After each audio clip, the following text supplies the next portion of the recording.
Lahore high court के अंदर justice इसहाक साहब की कोर्ट के अंदर 15 सफ़ात पर मुश्तमिल एक फ़ैसला आया है, जिसमें जुडिशल एक्टिविज़म पैनल के सरबराह ने पिटिशन फाइल की थी लोड शेडिंग, टैरिफ और लाइन लॉसेस के ऊपर, जिसके अंदर क्लियरली जस्टिस साहब ने कहा है कि कोई भी शख्स अगर सस्ती शोहरत के लिए या फिर किसी किस्म के पर्सनल बेनिफिट को हासिल करने के लिए या उसकी उन्होंने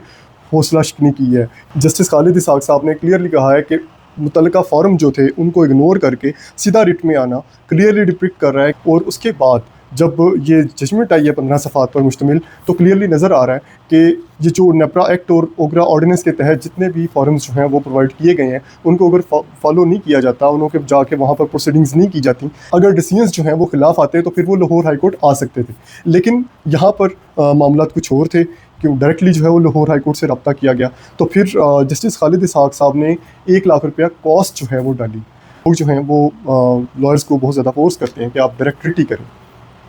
मुतल्लिका फॉरम्स को जो है वो बीच में से कोशिश करते हैं कि वहाँ ना जाना पड़े और वो डायरेक्टली जो है वो किसी तरीके से रिट जो है वो यहाँ पर आके करके अपना जो है वो रिलीफ लें। लेकिन